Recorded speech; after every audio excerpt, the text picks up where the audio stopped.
근데 혹시 IBM이라는 게 어떤 의미인지 아십니까? IBM.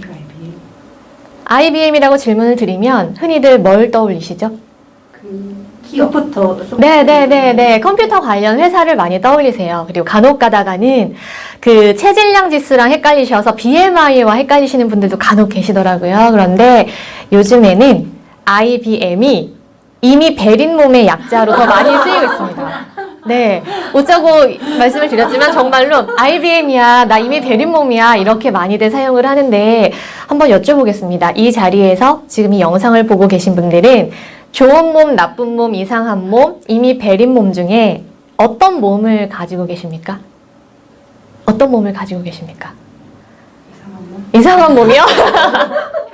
제가 우리 공사장 선생님들 매일 아침에 또 올려주시는 글이나 올려주시는 그 내용들을 보면서 아 그래도 여기 계신 분들은 글과 그리고 자신의 몸과 소통하는 걸 굉장히 좋아하시고 잘하시는 분들이다라는 생각을 듣고 그러니까 보고서 너무나 좋은 영향을 저도 받고 있거든요. 어떤 몸이 됐든 제 이야기를 말씀드리면 저는 이미 베린 몸과 나쁜 몸을 왔다 갔다 하는 몸이었습니다. 몸이 답이다라는 제 책을 혹시 보신 분들은 아시겠지만 제가 교통사고가 3번 있었어요. 근데 그 사고가 2년 동안 3번이 일어났기 때문에 몸이 회복될만 하면 또 다치고 회복될만 하면 또 다치고 해서 그 당시에 제 몸의 그 가동 범위가 좌우로 이 정도? 위아래 이 정도? 그러니까 거의 혼자 눕고 일어나는 일상적인 동작도 수행하기 어려운 상태였습니다. 그때 제가 읽었던 책 중에 제 무릎을 딱 치게 만드는 구절이 하나 있었어요. 코르푸스라는 책이었는데 거기에 어떤 구절이 있었냐면 우리 몸이란 확신이 타격을 받아서 산산이 부서지는 것 그것이 몸이다라고 그 책에선 정의 내리고 있었거든요. 프랑스가 사랑한 철학자입니다. 장링랑 씨가 자신의 그 몸에 대한 사유를 담은 책이 코르푸스라는 책인데 우리도 흔히들 자신의 몸과 건강에 대해서 많이들 확신을 합니다. 난 아직 건강해서 괜찮아. 나 아직 젊어. 혹은 나 아직까지 아파본 적이 없어. 근데 이러한 확신이 저처럼 사고가 됐든 혹은 질병이 됐든 한번 타격을 받아서 산산이 조각 났을 때 그제서야 내 몸이 인식된다는 그 말이 저는 정말 이 말이 정말 이렇게 와닿을 수 있구나라는 걸 느꼈거든요. 그래서 그 스토리를 조금 나누고 싶었고 이렇게 카메라 앞에 앉게 됐습니다. 저는 그 후로 몸을 회복하기 위해서 운동을 정말 열심히 했어요. 살기 위해서 한 것 같아요. 누군가에게 보여주기 위한 몸이 아닌 내가 일상의 것들을 무리 없이 수행할 수 있는 그리고 이 삶을 정말 온전히 즐길 수 있는 그런 몸 상태를 만들고 싶어서 열심히 훈련을 했고 그런 와중에 만난 책이 몸이 먼저다예요. 우리 한근태 작가님의 몸이 먼저다를 보면서 내가 운동선수도 아니고 운동 능력이 뛰어난 것도 아니지만 내 건강과 내 좋은 무드를 위해서 이렇게 이걸 루틴화해서 운동을 하다 보면 삶이 변화될 수도 있겠구나라는 기대를 저는 그 책을 통해서 받고 그래서 더 열심히 운동을 하게 됐고 그러면서 나왔던 기록이 몸이 답이다라는 책으로 나오게 됐습니다. 그래서 저는 한근태 소장님께도 너무나 감사한 마음이 들고 또 이 자리에서 한 소장님과 함께 좋은 이야기와 좋은 질문과 함께 이런 사유를 공유하는 모임이 있다는 게 너무 감사하고 그 모임에 저도 함께라는 게 굉장히 뿌듯하고 자랑스럽거든요. 그래서 아무튼 얘기가 잠깐 흘렀지만 그 후로 여러 가지 운동을 했는데 달리기를 하게 될 줄은 몰랐어요. 혹시 이 중에 달리기 좋아하시는 분 계신가요? 저는 좋아하세요? 역시 우리 허지영 선생님. 저는 생전 달리기란 운동은 재미없는 운동, 힘든 운동. 그걸 왜 뛰어? 그냥 차 타고 가면 되지? 약간 이런 생각을 하고 있던 사람인데 제가 한창 몸이 바닥을 쳤을 때 우울증 비슷하게 찾아왔었거든요. 그때 또 하나 느낀 건 몸과 함께 무너진 마음은요. 몸이 일어서기 전에 절대 혼자서 일어날 수 없다는 걸 느꼈습니다. 그래서 더 운동에 매진하게 됐는데 달리기만큼은 정말 하고 싶지 않았어요. 근데 인생의 선배님 한 분께서 저에게 달리기를 해보라고 자꾸 권유를 하시는 거예요. 사실 도망 다녔습니다. 근데 그분께서 40대 후반에 처음 달리기를 만났고 그러면서 몸무게를 10kg 이상 감량을 하셨고 성인병을 다 치료하셨고 지금 50대 중반인데 100km를 달리세요. 그러니까 본인이 경험한 그 삶의 변화를 너무나 잘 알고 계시기에 인생의 후배인 저에게 그렇게 하지 말고 달리기를 해보자. 그러면 몸 건강도 마음 건강도 회복할 수 있다라는 차원에서 계속 강요를 하시는데 저는 너무 싫은 거예요. 왜? 후유증이 있어서 뛰면 아플 것 같고 너무 힘들 것 같고 그래서 그분의 10km만 뛰어보자라고 하시면서 저에게 계속 대회 날짜를 보내오셨는데 제가 계속 거짓말을 했어요. 너무 죄송하지만 저 이날 무슨 일이 있어요. 딱 하필 그날 제가 부모님 모시고 어딜 가기로 했어요. 근데 한 3번째, 4번째 계속 권유를 하셔서 마음이 너무 아픈 거예요. 너무 자꾸 거짓말을 하는 게. 그래서 날짜를 잡았습니다. 입이 이만큼 나와서 뭔가 준비를 하고 있는데 그 대회 3일 전에 제가 몸살이 너무 심하게 온 거예요. 그래서 몸은 너무 아팠지만 기분은 사실 너무 좋았습니다. 이게 합리적으로 거절할 명분이 생긴 거니까 다 죽어가는 목소리를 전화를 드렸어요. 선생님, 제가 지금 너무 몸이 아파서 달리겠다가 큰일 날 것 같다. 너무 죄송하다. 이번에 못 나갈 것 같다. 라고 거절의 의사를 표현을 했는데 근데 그 선배님이 저에게 딱 이러시는 거예요. 세진아, 걱정하지 마. 마라톤 대회는 매주 있어. 이러면서 대회 날짜를 8개를 저에게 한 번에 카톡으로 보내오셨어요. 요즘은 코로나 때문에 대회가 없지만 작년까지만 해도요. 9월달 되면 매주 서울에만 마라톤 대회가 한 5개씩 열렸습니다. 잠실, 뚝섬, 상암, 여의도. 그때 느꼈습니다. 내가 한 번은 뛰어야겠구나. 그리고 또 하나는 이 어르신께서 이렇게까지 권유하시는 데는 이유가 있겠다. 그런 마음에 알겠습니다. 라고 하고 저는 정확하게 2017년 9월 10일이 제가 처음으로 제 인생 처음으로 10km를 달린 날이거든요. 여의도를 향했습니다. 아시다시피 대회를 신청하면 대회복이 오잖아요. 파란색 티셔츠였습니다. 그걸 입고 여의도 공원 딱 갔는데 거기에서 100만 스머프를 만난 거예요. 정말 많은 사람들이 그 파란 옷을 입고 막 너무 행복한 표정으로 그 자리에 모여있는 걸 보고 아니 우리 현대인들에게 주말 아침은 정말 꿀맛 같은 휴식을 취할 수 있는 시간이고 무언가 자기가 원하는 걸 할 수 있는 시간인데 왜 이 시간에 저렇게 고생을 하러 나왔지? 그때는 계속 머릿속에 물음표가 떴습니다. 어찌됐건 출발 신호를 듣고 출발을 했습니다. 그냥 호기롭게 일단 뛰어봤습니다. 근데 100m도 못 갔던 것 같아요. 왜? 숨이 너무 찬 거예요. 막 숨을 쉬면서 소장님 저 너무 숨이 차요 라고 했더니 그분께서 걸으라고 하시는 거예요. 그래서 걸었습니다. 좀 진정이 되지라고 하시길래 좀 괜찮은 것 같아요. 그럼 또 뛰래요. 또 뛰었는데 이번에는 배가 아파요. 왜? 잘 안 달리던 사람이 달리기를 갑자기 하게 되면 장기가 출렁이잖아요. 적응이 안 되기 때문에 복통이 일어납니다. 배를 부여잡고 저 정말 긁는 것 같아요. 더 이상 못 갈 것 같아요. 라고 했더니 끝까지 한번 걸어서라도 가보자 라고 해서 제가 10km를 완주는 했습니다. 근데 얼마 만에 완주를 했냐면 1시간 40분 만에 완주를 했습니다. 감이 안 오실 수도 있지만 달리기를 하시는 분들께 나 10km 1시간 40분 걸렸어 라고 하면 너무 동네 마실 다녀왔냐? 이럴 정도로 그냥 걸은 거예요. 이걸 뛰었다고 볼 수 없지만 정말 웃을 수 있는 기록이었지만 저는 그때 뭘 느꼈냐면 내 다리가 10km를 버티는구나. 난 10km 거리는 차 타고 가는 거라고만 생각했는데 이게 가능하구나. 그리고 이미 정말 많은 사람들이 그걸 즐기고 있구나.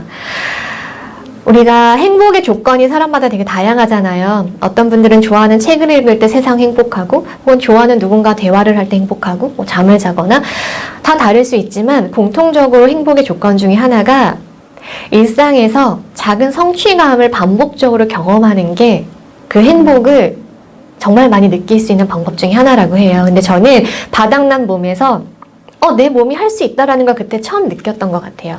그 기쁜 마음에 야 이렇게 대충 했는데 1시간 40분이면 내가 조금만 더 연습하면 한 여기서 5분은 줄일 수 있겠다 이런 생각이 딱 드는 거예요. 그래서 2주 후에 대회를 신청을 했고 지금까지 계속 달리고 있습니다. 근데 분명히 이 영상을 보시는 분들이 이런 느낌이 있으실 거예요. 야 그렇게 좋으면 너나 해 라고 보고 계실 수도 있어요. 왜냐하면 지금 웃으시는 분들 약간 다 그런 거예요. 왜냐하면 저 역시도 그 소장님께서 막 이런 달리기에 대한 즐거움과 효과에 대해서 말씀하실 때 왜 이렇게 부담스럽게 저렇게 말씀을 하시지? 난 별로 원치 않는데? 라고 생각을 했던 사람이에요. 사회학자 장수복 씨가 이런 말을 했습니다. 세상에는 헛걸음이란 건 없대요. 전 그 말 너무 좋아하거든요. 내가 내 몸을 동력 삼아서, 내 다리를 동력 삼아서 앞으로 나아가는 것만큼 가치 있는 건 없는 것 같아요. 그건 본능 아닙니까? 그래서 우리 DNA에 내재되어 있는 그 본능을 끼우셨으면 좋겠어요. 그래, 뭔가 바람결이 내 귀 밑을 스치는 느낌, 그리고 뭐 풀향기, 내 몸이 나아가는 느낌, 이런 걸 느껴보시면서 처음에 걷기라도 한번 시작을 해보셨으면 좋겠습니다. 한 가지 더 말씀드리면, 예전에 그 세상에 이런 일이라는 프로 다들 아시잖아요. 네. 거기에 그 당시 그 꼬마아이가 만 4살이었거든요. 4살짜리 꼬마아이가 나와서 마라톤을 뛰어요. 10km를 그 당시만 해도 한 20회 넘게 완주를 했습니다. 겨울철에 알몬 마라톤에 나온 영상이 나오는데, 이 맨살에다가 배에다가 작은 고추가 몇 달을 쓰고요. 요 꼬마아이가 털버드 하나를 쓰고 뛰어요. 부모님이 마라톤 선수도 아니에요. 그냥 자기 이모가 회사에서 뭐 단체로 나간 대회에 이 아이가 이모를 응원하러 갔다가 이모 옆에서 따라 뛰다가 그게 재밌어서 계속 뛰는 아이였어요. 근데 그 꼬마 아이한테 SBS PD가 딱 질문을 하는 거예요. 저기 달리기가 왜 좋아요? 라고 질문했더니 그 아이가 방송에서 뭐라고 했냐면요. 걔가 의자에 앉아 있었거든요. 딱 뒤로 기대면서 팔짱을 끼면서 그 아이가 이렇게 한마디 합니다. 결승선을 통과해보지 않은 사람들은 말해줘도 몰라요 라고 하는 거예요. 그 4살짜리 아이가. 내가 그 방송을 보면서 뭔가 세상에 뭔가를 막 터득한 아이가 하는 얘기처럼, 아, 저거지. 나 역시도 내가 통과해보지 않았고 내가 움직여보지 않은 상태에서 그런 이야기 정말 몰랐는데, 이렇게 경험을 조금이라도 하니까 다르게 다가온다는 걸 느껴서 지금도 4년째 너무나 행복하게 달리고 있고, 그러면서 250km 사막 레이스도 완주를 하게 됐습니다. 그 사막 레이스는 서바이벌 대회였기 때문에 19개의 식량을 제가 제 배낭에 군장처럼 메고 달리는 경기예요. 그래서 배낭 무게가 11kg 정도 줄여서 거기 침낭이다, 제가 거기에 필요한 물품들, 거기에 필요한 뭐 대회 필수 장비들 다 채운 가방을 메고 하루에 첫날은 38km, 둘째 날이 48km, 셋째 날이 43, 넷째 날이 롱데이라고 해서 하루에 78km를 가게 되고요. 그런 식으로 매일매일 6일 동안 달리기를 이어갑니다. 사막에서 달리면서 뭐 사실 좀 힘들었던 것 같아요. 그런데 매일 아침이 되면 모든 선수들이 다리를 쩔뚝이다가도요, 그 출발선에서 너무 해맑게 웃으면서 뛰어나가요. 자연 속에서 충전받는 느낌? 저는 그때 너무 경험했던 것 같고, 사막대회에서는 당연히 핸드폰 이런 거 사용을 못하죠. 물론 돈을 지불을 하면 거기에 사이버 텐트가 있어서 SNS나 다 이렇게 연결될 수도 있지만 저는 거기까지 가서 연결되고 싶지 않더라고요. 그래서 핸드폰은 호텔에 내려놓고 사막에서 온전히 그 생활을 경험하고 싶어서 노력을 했는데, 처음에는 막 금단 현상처럼 뭘 봐야 되는데 볼 게 없고 너무 심심하고, 또 이 너머에 그 원래 있던 세상에서 어떻게 돌아가고 있을까 너무 궁금하고, 한 이틀째 그랬던 것 같아요. 근데 3일째부터 제 마음의 소리가 들리고 함께 간 동료들의 이야기가 들리고 자연이 보이는 거예요. 그래서 사막에서 뭐 엄청난 걸 제가 깨닫고 온 건 아니었지만 그걸 느꼈던 것 같아요. 사막에 와이파이는 없었지만 더 좋은 연결이 있었다는 거. 그 안에서 그 긴 거리를 걸으면서 내 자신과의 그 수많은 대화, 저와 연결될 수 있었고요. 그 대자연과 연결되는 그런 느낌을 딱 받고 나니까, 아, 사막은 생각보다 그렇게 삭막하진 않구나. 오히려 우리가 몸담고 있는 이 현실 세계가 더 사막 같다는 생각이 딱 어느 순간 들 때가 있었거든요. 그래서 그런 경험을 또다시 하기 위해서 지금도 열심히 노력하고 있고, 올 1월에는 이런 뭐 코로나 사태가 터지기 전에 홍콩에서 100km 대회가 있었어요. 정확히는 103km였고, 그 누적고도가 산을 달리는 거기 때문에 5,300m의 누적고도, 무박이었습니다. 잠을 자지 않고 28시간 동안 달려서 완주를 했어요. 근데 너무 감사한 건 저는 20m도 뛸 생각이 없었고, 처음 10km를 뛰고 나서도 몸이 부서지듯이 아팠고, 다시는 내가 달리기를 안 할 거야? 혹은 뭐 달리기를 하더라도 풀코스는 생각을 안 했어요. 아예. 한번 이 기록을 깨보자는 욕심이 있었지만 풀코스는 감히 나는 별로. 근데 어느 순간 풀코스를 뛰고 있었고, 어느 순간 이렇게 장거리를 뛰고 있는 저를 발견하게 됐는데, 아, 내가 생각보다 강한 사람이었구나 이런 걸 느끼고 있어요. 그래서 달리기라는 운동이 사실 삶 자체를 바꿔주지는 못해요. 저 코로나 때문에 5개월째 백수고요. 이 삶이 바뀌진 않아요. 하지만 삶을 대하는 태도는 달리기가 바꿔줬던 것 같아요. 아, 나는 강한 사람이다. 이겨내는 힘이 있다. 버텨내는 힘이 이만큼 강해졌구나 라고 생각하면서 어떠한 힘든 시기도 그걸 견딜 수 있는 그런 뭔가 내성이 생긴 거, 내 마음과 몸의 면역력이 생겼다라는 생각이 들거든요. 근데 이거는 꼭 달리기가 아니어도 어떤 운동을 하든 마찬가지라고 생각을 합니다. 저는 마침 저에게 맞는 운동을 찾은 거였고요. 이 영상을 보시는 분들도 어떤 것이 되어도 좋으니 자신의 몸과 마음의 면역력을 키울 수 있는 어떤 신체 활동을 하시면서 꾸준히 몸과의 대화를 이어가셨으면 좋겠습니다. 그래서 저는 지금도 여전히 그 길 위에서 행복감을 느끼면서 달리고 있고요. 여러분들과도 함께 그 행복을 느낄 수 있는 기회가 주어지면 좋겠다라는 생각을 하고 있습니다. 우리가 나이를 먹어감에 따라서 몸의 기능도 떨어지고 뇌의 기능도 떨어진다고 생각을 하지만 아인슈타인의 뇌를 연구한 다이아몬드 박사 혹시 아십니까? 그 박사의 논문을 찾아보고 기사를 찾아보다 보니 그렇지 않다라고 이야기를 하고 계시더라고요. 이 5가지를 잘 유지하면 몸과 마음의 건강을 오래 유지하면서 80이 돼도 90이 돼도 행복한 시니어로 우리가 건강한 삶을 살 수 있다라고 이야기를 했습니다. 그 5가지가 뭐였냐면 첫 번째가 굿 다이어트였습니다. 이게 160 몇에 몇 킬로그램 누군가가 정해놓은 기준에 내 몸을 갖다 맞추는 게 아니라 내가 최고의 컨디션을 유지할 수 있는 나에게 맞는 적정 체중을 유지하는 거 어렵지 않다고 생각합니다. 그리고 두 번째가 바로 엑서사이즈, 운동하는 거였습니다. 어떤 것이든 몸을 움직여서 몸의 능력을 개발하는 거. 그리고 세 번째가 제법 중요한 요소로 손꼽고 있었는데요. 세 번째 요소가 바로 뉴였습니다. 새로운 것에 대한 관심과 호기심을 꾸준히 가지고 여기 계신 어른 공부에 계신 여러분들처럼 꾸준히 배움을 찾아가시는 거. 굉장히 중요하다고 생각해요. 혹시 이 자리에 계신 분들 중에 나는 아직 청춘이다 생각하시는 분 계십니까? 나 아직 청춘이다. 저요.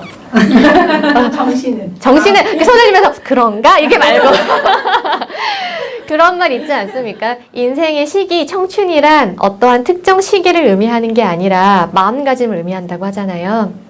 세월은 우리 이마에 주름살을 새기게 하지만 이런 열정을 잃어버리는 건데 영혼의 주름살을 새기는 것과 마찬가지라는 그 시도 있습니다. 그래서 이런 내 영혼의 주름살만은 생기지 않도록 건강한 신체로 새로운 것에 대한 관심을 꾸준히 가져주시면 어떨까라는 생각이 들고요. 네 번째 조건이 바로 챌린지였습니다. 도전하라.